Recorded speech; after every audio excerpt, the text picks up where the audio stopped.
तो दोस्तों स्वागत है आप सभी का XYZ मैथ के नए वीडियो में। तो आज की वीडियो में हम बात करेंगे समय, दूरी तथा चाल से संबंधित प्रश्नों को। ठीक है, तो अब तक हमने आपको 3 फॉर्मूले बताए, समय का, दूरी का, चाल का। ठीक है, और सब एक ही फॉर्मूले पर लाई करता है, वो सब मैंने आपको याद भी कराया। ठीक है, तो डिस्क्रिप्शन में उसका लिंक है, आपको चैप्टर नंबर 2 रेखीय समीकरण का जो टॉपिक चल रहा है, ठीक है, उन सब वीडियोज़ को जाकर डिस्क्रिप्शन में आप देख सकते हो। ठीक है, तो आज के क्वेश्चन को एक्सप्लेन करने से पहले मैं बता देना चाहता हूँ कि आपका एक फॉर्मूला यूज़ होगा इसमें, जो कि दूरी इक्वल टू चाल इंटू समय होता है। वो मैंने कल ही आपको डिस्कस करके बताया था। ठीक है, फिलहाल मैं जो चीज़ें यहाँ पे आपको ये क्वेश्चन करा रहा हूँ ना, मैं काफ़ी डिटेल में हर एक चीज़ समझाऊंगा। ठीक है, तो कोई ऐसा ना सोचे कि पिछले वाली वीडियोज़ नहीं देखा तो कवर नहीं हो पाएगा, ऐसा नहीं है।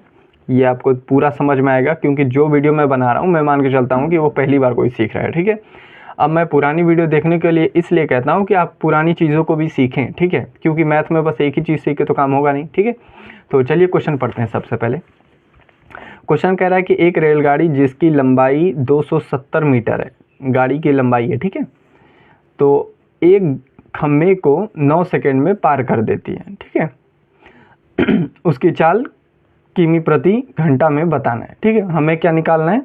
चाल। चाल मतलब क्या होता है? स्पीड। ठीक है, तो स्पीड निकालना है। अब हम चेक करेंगे कि हमें 2 चीज़ें चाहिए, तो आपको एक फार्मूला लिख लेना है। तीनों में से कोई एक फार्मूला लिख लीजिए। जैसे कि मैं मान लेते हैं कि मैं दूरी का लिख लेता हूँ, क्योंकि किसी एक फार्मूले से भी काम हो जाएगा। ज़रूरी नहीं है कि आपको दूरी का ही लगाना है, चाल का लगाना है। ठीक है, वो घुमा फिरा के पक्षांतर के नियम से सारी चीज़ें हो जाती हैं। ठीक है, दूरी इक्वल टू क्या होता है?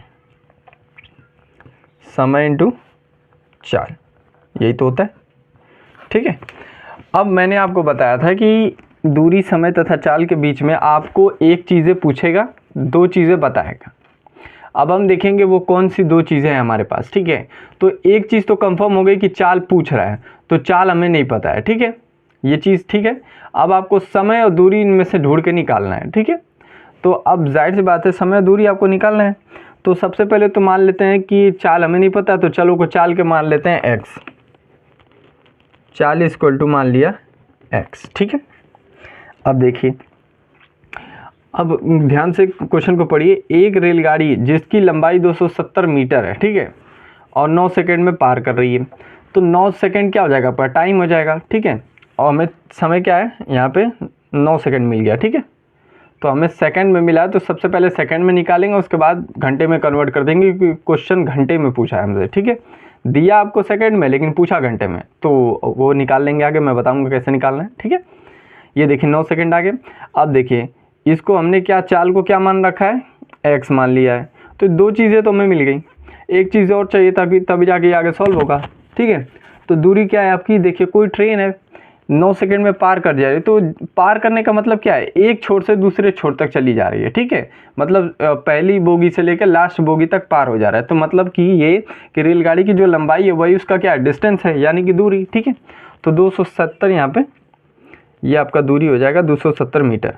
ठीक है, ये चीज़ तो अब प्रश्नानुसार बस इसको हमें रखना है। ठीक है, तो बिल्कुल हमें क्या निकालना था? समय निकालना था, क्या निकालना था? चाल निकालना था। ठीक है, तो दूरी का फॉर्मूला लगाएंगे हम। दूरी का फॉर्मूला यहाँ पे लगा देते हैं। ठीक है, चलो चाल ही का लगा देता हूँ।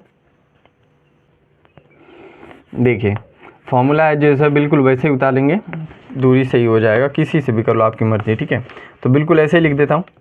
270 किलोमीटर दूरी इज इक्वल टू 9 सेकेंड गुणते x, ये चीज़। ठीक है, अब इसको पक्षांतर के नियम के अनुसार बस हमें क्या करना है? निकालना है उत्तर। ठीक है, x का मान निकालना है। सबसे पहले x का मान निकालेंगे। x का मान निकालने का मतलब क्या है? हमें स्पीड निकालनी है, तो स्पीड निकाल लेंगे। ठीक है, तो पहले तो स्पीड निकालेंगे, फिर हम उसको प्रति आवर में बदलेंगे, क्योंकि ये घंटे में पूछा है। ठीक है, तो ये चीज़ है। यहाँ से x का मान कैसे निकालेंगे? देखिए, इस x को अकेले छोड़ देंगे, इस 9 को इधर भेज देंगे। ठीक है, तो ये चीज़ 9 क्या है? मल्टीपल में, तो इधर आके क्या आ जाएगा? डिवाइड में। ठीक है, तो ये हो जाएगा आपका x इक्वल टू, ये अकेले x हो गया ना, 270 अपॉन में ये 9 नीचे चला जाएगा, तो 3 के पारे से काटोगे तो ये आ जाएगा 30। मतलब ये है कि x का मान 30 है, तो स्पीड तो 30 पर सेकंड आ रहा है, 30 किलोमीटर पर सेकंड आ रहा है। हमें क्या बदलना है? घंटे में बदलना है। ठीक है, तो घंटे में बदलने का नियम कहता है कि आपको 18/5 से गुणा करना होता है। ठीक है, जब हम प्रति घंटे से सेकंड से घंटे में बदलते हैं, तो मैंने बताया था कि 18/5 से गुणा कर लेना है। ठीक है, तो वही चीज़ यहाँ पे करेंगे।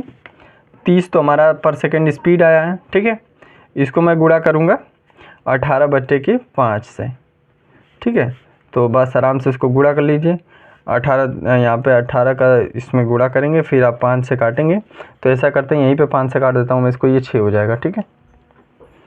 6 बार में कट जाएगा, 18 छक्का, ठीक है। अब 18 को 6 से गुणा करना है बस, और कुछ करना नहीं है इसमें। 108, ठीक है, ये चीज़। तो ये आ गया आपका प्रति घंटा, ठीक है। तो आई होप आपको ये क्वेश्चन समझ में आया होगा, काफ़ी आसान क्वेश्चन था, ठीक है। तो इसको आप रिपीट करेंगे अपने से एक बार, और कल के वीडियो में हम नए क्वेश्चन देखेंगे, थोड़ा हार्ड लेंगे, ठीक है। तो आज के वीडियो में बस इतना ही रखते हैं, मिलते हैं अगले वीडियो में, तब तक के लिए पढ़ते रहिए। और हाँ, अगर वीडियो अच्छा लगा तो प्लीज़ लाइक और चैनल को सब्सक्राइब कीजिएगा, और कमेंट करके ज़रूर बताइएगा कि इस चैप्टर में आपकी कौन सी टॉपिक अभी छूट रही है, ठीक है।